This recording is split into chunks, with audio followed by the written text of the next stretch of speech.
Hi, everybody. It's Kristina Dennis, the Transformational Self-Empowerment Master, and I am very excited to discuss a few things today. It's going to take a few days, I imagine 3 or 4 days, when I'm going to go through this concept of why it's so important to honor your feelings, that negative feelings or negative thoughts or negative thought patterns are not the worst thing that can happen to you in your life.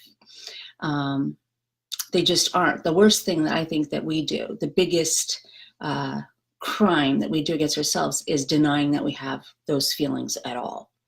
And we get that way and we begin that way in life because of some trauma or some situation that has shown up. And I believe most of us have something that has shown up in our life if we're seeking truth, or we've chosen to be more awake. Therefore, the sensitivities of the world, the injustices of the world, the sadness that is abounding sometimes, the negativity that is happening in our world today and has been for a long, long time. I mean, there's been injustices for years and years and years, and we're just waking up more and more to it. Those are real things. And I was listening to one of my favorite writers. His name is Rick Hansen. And if you haven't been introduced to him, I hope that you will go look into his books and information, because he uses social science to discuss a lot of the things that I've been doing for 20, 22 years, 23 years to change my nervous system. And one of the things that I love that he is a proponent of, and I am as well, is that we're all, science shows that our brain is programmed for negative bias. Which means it's the answer to why you can have 25 great comments in one day and there'll be one negative, and that's the one that you think about, because our brain is trained to watch out for that. And it's not our fault. It's in everyone. And what it does is that it helps us stay safe. And that is super important. And I think a lot of times, although self-help and personal development is incredibly important, and it is the way we begin, it's why people say think positive thoughts. Beating ourselves up about the fact that we have human experiences or that our brain is trained and automatically wired to do this is not helpful. And so when you think about a nervous system that has been developed for millions of years, when I think about, for instance, my son's nervous system, which is on high alert, and that's where a lot of this truth-seeking began for me, was to start figuring out how to help his environment, because he couldn't acclimate, integrate any of the messages that were coming his way, just like I think many of us can't when we're in trauma and we're in the middle of a crisis, or we have had trauma in our life and it has been imprinted in our brain to always watch out for it from that point forward. How we can't just think a positive thought and that be the one that fixes it or takes that kind of trauma away. We have to really work at building up our tanks. So what our nervous system is built for is we look for bad news. That's the first thing. Everyone does it. And so, if you're that person and you feel like you've been hearing, to not look for bad news, we've got two ways to do it. We can either combat it with the positive and work on filling up our tanks emotionally and retraining our nervous systems so that we can adjust it and we can look for the evidence that is in our lives that life is good and we are resilient and we can make it through, or we can numb it away. And I know that we already know statistically what most people will do.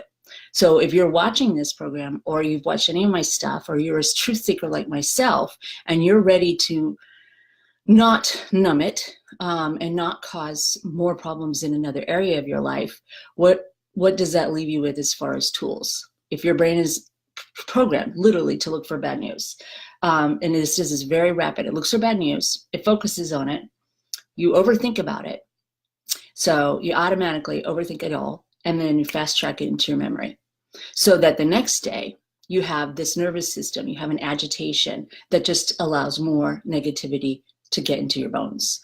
And for me, that was not a choice that I made at an early age.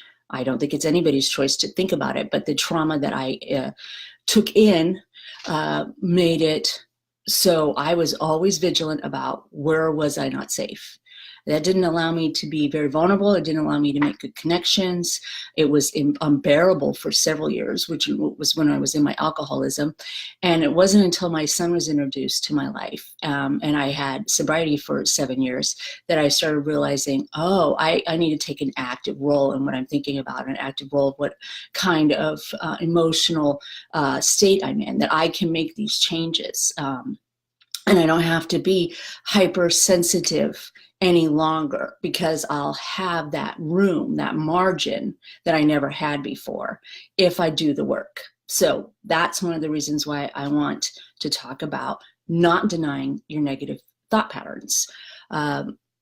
If we don't think about that, if we don't allow ourselves to be truthful within ourselves, we're never going to be able to take the antidote. We're never going to be able to do the work that needs to be addressed in areas where we can build a different nervous system, where we can build a different belief system, where we can change our emotional DNA.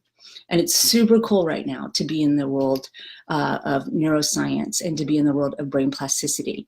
When my son was first diagnosed with autism, there was a lot of controversy about whether this could be a situation that was reversed, whether it was overdiagnosis. I don't know what area people land on. All I do know is that it is an epidemic. And I believe my son is, that the things that are happening to our children are warning signs of what we need to do in regards to, creating better systems for ourselves and creating boundaries, creating safe spaces where things will get caught up, where you can catch up and you don't have to go as fast, where the brain integrates. I did a lot of infantile reflex integration work with him for years to help him learn how to sleep, to help him learn how to be okay in his body, to help him not be on alert. And when I realized that if I used those same techniques that I was doing for him at 2 years old, at 3 years old, at 4 years old, for myself, I could operate at a level of calmness and a level of confidence that I was going to be okay, and that I was in charge of the things that were happening in my life in regards to my response to the things that were happening in my life. And that made a big difference in how I approached a special needs situation, being a single parent, at least in action, and all the things that I have had to address in regards to his needs. And I've always said that if I took care of myself as well as I took care of Billy, I would have been a lot farther along. But we learn what we need to learn when we need to learn it, I guess, or when we're ready. And that's what it took for me. It took that awakening of understanding that I was going to have to work just as hard at putting the good stuff in to our lives and actively seeking, the serotonin and the dopamine building exercises to help counteract all the other stuff that was going on. And I did. And now I see scientists, social scientists, lots of really interesting, smart, bright people discussing all of these things that we're learning about the brain and how we can make these changes ourselves and how we can get through things and process them and move beyond them. And what is the key to resilience? And all of it is teachable. All of it is learnable. I don't know. I know that's not a right word, but you can learn all these techniques. And that's why I believe so much in the transformational self-empowerment, because we can transform our own lives with the circumstances that were handed to us. So I would like you to take the next couple of days to really think about the thoughts that you have, and the decisions that you can make and how that feels to you. If you have a negative thought, rather than maybe your first instant response is, oh, I shouldn't think that way. Oh, I shouldn't speak that out loud. Oh, I shouldn't do that. Maybe if you could change that for, wow, that's really interesting that the first thing I want to do is shut my feeling down. The first thing that I want to do is tell myself I'm wrong for having that feeling. What would it feel like if I decided I wasn't wrong and that it was a feeling, and I sit in it for a few minutes and I thank it for sharing and enlightening me, and then I let it move on. What would that feel like? What would it feel like for me to ruminate on something that is beautiful and positive? Remember me talking in one of my previous videos about the woman who was guiding me through recovery and telling me to go out and buy something pretty when my life was, in a Mach 10 fire situation. And I thought, you are so crazy. I don't want to buy anything that is pretty to look at. I wasn't ready for that lesson. And she probably didn't know that she was actually rewiring the brain and changing the neural pathways for herself when she did that stuff. But wow, has it been important to me to start cataloging the good things that are happening. So if you're in a boat that's sinking, we got to plug the holes, right? That's the first thing you do. And I'll say this 100 times. It doesn't matter why the holes showed up, okay? Trying to figure out and investigate why there are holes in your boat while you're sinking is not the first step. We've got to plug up the holes, plug up what's happening right now, and then we can move on. And that's why assessing where you are, how you got there, or at least some of the steps that got you to there, and how you can undo that part so that you can actually start your rescue plan for yourself, is what I talk about on transformationalselfempowerment.com. It's the activity steps that anybody can take to help themselves start moving toward that place where your nervous system is not at the mercy of everything that is going on. And if your nervous system is not at the mercy of everything that's going on, you can be an observer of certain situations and give yourself time to respond in a way that works best for you. I did not understand that there was a difference between defensiveness and war state, being a warrior, and advocating for myself. And there is a difference. And in the beginning, I had to just be a warrior. I just had to. I had to fight things that I had allowed to come into my life because I recognized them as love, because that was what I was taught. That is what was modeled for me. Oh, it's okay. You do love me, even though you're hurting me, or you do care for me. You wouldn't hit me if you didn't love me. All those things. And so I picked people that, I recognized. And then when I was able to let go of some of that kind of behavior, I was able to, 1, get sober, 2, let go of some of that behavior, 3, get a big smack upside the head that I had to slow the F down when my son was born. And I had to make actual changes. In fact, I had to plug the holes in my sinking boat. Did I start moving into some of the other areas that are more positive and more mindful of growth and more mindful of peace and acceptance, accepting myself, accepting what I didn't think was acceptable, and living in a state of observation and calculation in regards to what I want to do next. It's a lot of stream of consciousness, and I'm sorry if there's not there's not a common thread.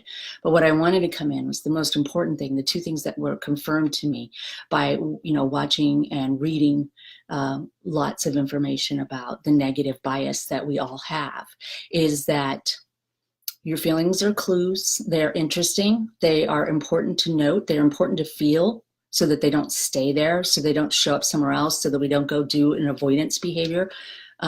They're not wrong. They're not right all the time. And there's a reason why we have that feeling. And we'll talk about it more tomorrow, but there's a way to build up that, that margin so that if you do have that negative bias, when we do have that negative bias, as I said earlier, we all have it, that we have another antidote, another activity, an actionable step that we can do to build a better nervous system and allow us to live a peaceful life and allow us to transform and allow us to have empowerment within ourselves to be the most authentic person we are here to be. And so that's what I wanted to talk about today. I thank you, everybody who was in live, but please go ahead and watch repeat. And if you have anything that you want to share and you're too shy to do it publicly, send me a private message. As I've said before, I'd be happy to talk about anything that you're talking about or bring in some of the information. These little talks are designed to help all of us move a little bit further into taking care of ourselves better, understand that transformation is accessible to all of us, that we can all learn these things, we can all heal through these kinds of ideas, and we can all have our own little way of telling our story, because our stories are so important. And, you know, whether you're on a global stage or whether you're just working with your own children or a few friends, it has an impact on somebody else. And that's why this work is important to keep pursuing. So I hope everybody has a great day. I will come in tomorrow and talk a little bit more about mindfulness in regards to seeking out positive feelings and how you can put those memories in your body and actually change your mind. Change your thoughts, change your mind, and then, you know, change your life. All right, talk to you later. Bye.